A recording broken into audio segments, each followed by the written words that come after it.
Xóchitl Gálvez. Hace más o menos un año, recordarás tú, te planteé con toda la ilusión la posibilidad de que acometieras, y así lo hiciste, en una carta que también diligentemente y con mucha generosidad me respondiste, a la responsabilidad, digo, de ser candidata o pretender en ese entonces la candidatura a la presidencia de la República, aspiración que cristalizó semanas después. Hago esta remembranza porque me gustaría mucho, y creo que a ti también y a buena parte de tus seguidores, que tú no te volvieras intrascendente como ocurrió con Josefina Vázquez Mota o como ocurrió con Ricardo Anaya, si hemos de hablar de Acción Nacional, y sus candidatos a la presidencia que resultaron ser derrotados en sendos procesos electorales. O para hablar de Francisco Labastida, también, por ejemplo, en una gesta federal que ocurrió hace 24 años.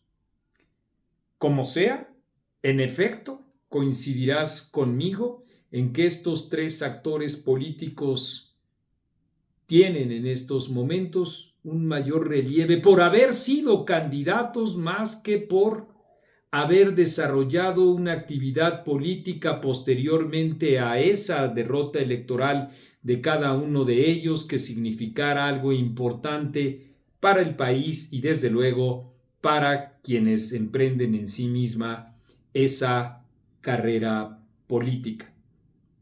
Me resisto a creer que tú pudieras tener justamente en estos momentos y al paso del tiempo también esa trascendencia que tiene Josefina Vázquez Mota, que siempre fue en deterioro de su propia carrera política, o de Ricardo Anaya, sumido en estos momentos en grillas tan palaciegas como determinar quién podría ser el coordinador de los senadores de Acción Nacional. Así de pequeños, así de chiquitos. Espero, en efecto, que eso no ocurra contigo. En primer lugar, porque tú no eres militante del PRI, ni eres tampoco militante de Acción Nacional. Vamos, tú no eres militante de ningún partido político y ahí se encontró tu virtud y a la larga tu talón de Aquiles.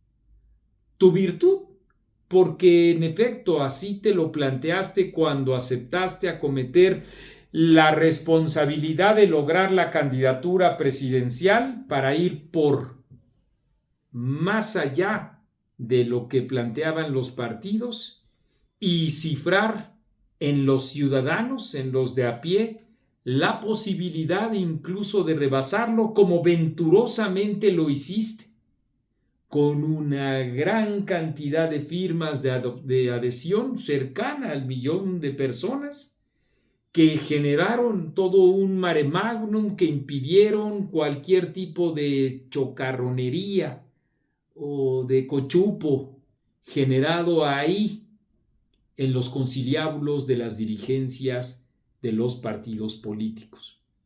Y tu talón de Aquiles, a final de cuentas, porque no pudiste jamás disociarte de estos partidos y durante tu campaña en no pocas ocasiones los traspiés que tuviste, además desde luego de los propios errores en los que tú incurriste, fue esa asociación muy clara entre la ineficacia y la corrupción, entre las prácticas clientelares y algunas incluso también ilegales de los dirigentes de ambos partidos, y tu propia impronta y oferta para hacer algo distinto y distante de esos partidos que a final de cuentas también te apoyaban, porque al menos ahí estaban las siglas y porque hay que reconocer también su estructura territorial, no como hubieras querido, no como hubiéramos querido, significó también algo importante para que en las plazas hubiera igual una enorme cantidad de ciudadanos que, apoyándote a ti, también se identificaban o identifican con el partido tricolor con Acción Nacional, y en estos momentos agrego al PRD, a quien no había mencionado, justamente porque sabemos que ha perdido el registro, y si lo menciono justamente en estos momentos es porque desde mi punto de vista fue el partido que con mayor entrega y compromiso se mostró a tu lado durante este proceso electoral.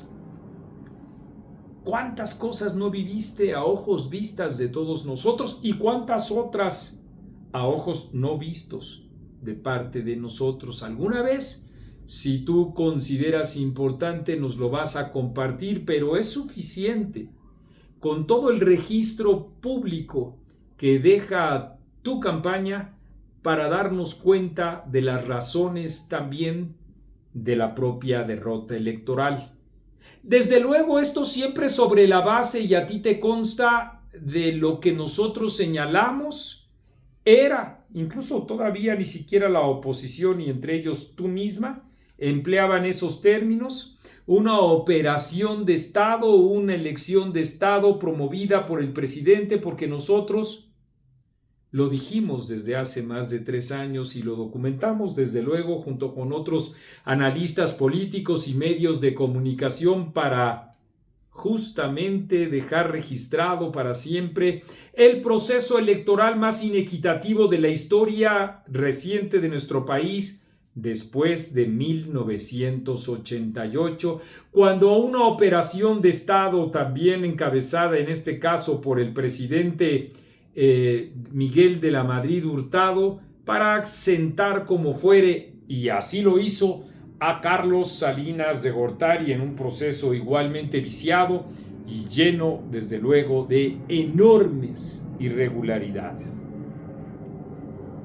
¿Qué hacer para que no te mantengas en el anonimato o no llegues a eso, como los candidatos fracasados que he mencionado?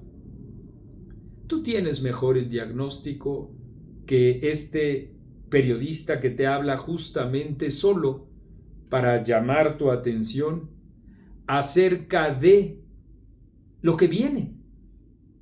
Porque has hecho bien, aunque seguramente te has dado cuenta de que lo haces cada vez más sola, en denunciar la serie de trapacerías e ilegalidades en las que incurrió Andrés Manuel López Obrador para favorecer a Claudia Sheinbaum y para el denuesto tuyo, que fuiste tan mencionada por Andrés Manuel y que sufriste violencia política de género.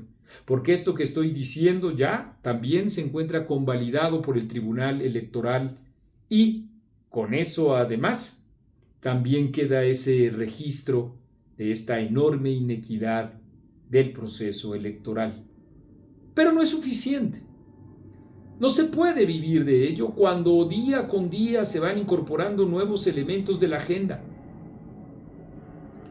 Y eso implica un reposo de tu parte y una definición muy clara de los días que vienen. ¿Estarás animando a la creación de un nuevo partido con el Frente Cívico Nacional? ¿Lo harás para que recupere el registro el PRD? Tú misma impulsarás, como diste la impresión de hacer los primeros días de junio, un nuevo partido y donde entonces te implica la responsabilidad de recorrer todo el país. ¿No formarás parte de ninguna fuerza partidista? ¿No impulsarás la creación de una alternativa distinta? ¿Qué harás entonces? ¿Para qué recorrer el país? Sensiblemente con menos recursos, sensiblemente con menos capacidad de convocatoria. Para poderla tener, las cosas están de tal manera difíciles que el tiempo ha pasado y que lo estás perdiendo. Hay que plantearse desde luego la denuncia permanente, incluso en distintos foros, no solo mexicanos, de esta enorme inequidad y de que ya no se puede hacer nada pese a todo, de la parcialidad con la que actúan las autoridades electorales incluso hasta para sancionar a una sí y a otra candidata no. Por mucho y que en efecto, te lo digo con toda franqueza, no es lo mismo que te digan corrupta que tú misma digas a otra persona sin demostrar que es una candidata del narcocandidata, en uno de los excesos de campaña más grandes que tuviste, producto del fragor y del calor y de la intensidad del mismo proceso electoral y desde luego de la impotencia y del enojo que representa y la indignación que sin duda va aparejada este operativo de Estado que llevó a cabo el presidente. La política como el periodismo la hacemos personas de carne y hueso y entiendo muy bien todo eso. Pero hay que tener en cuenta esos elementos. Y la enorme capacidad de autocrítica que necesitamos también. Recuerdo ahí sí que hace un poco más de un año en esta tu casa estuviste, platicamos y cuando me dijiste que tú no estabas acostumbrada a recibir las consideraciones de un asesor, lo dejé pasar por alto. Me llenó más bien de admiración tu firmeza y tu incluso dejadez para despedirte de nosotros abordando una bicicleta y también suscitar mi admiración, por supuesto. Pero viene a colación la anécdota porque creo que sí vale la pena que escuches a más personas, que ratifiques y afiances los éxitos y simultáneamente que ejerzas un proceso de autocrítica que reconozca los errores. Porque así, solo así es posible que tú no quedes en la trascendencia y que seas incluso la memoria de millones de mexicanos, 15 al menos, 15 millones de mexicanos al menos, de que vale la pena continuar luchando en favor de la democracia, con una alternativa distinta a la que ahora tiene y ocupa la gran hegemonía en nuestro país. Piénsalo, Xóchitl. Este es también una enorme oportunidad para reinventarte, para reinventarnos, porque siempre habrá un futuro y este será más luminoso si estamos dispuestos a incidir en él.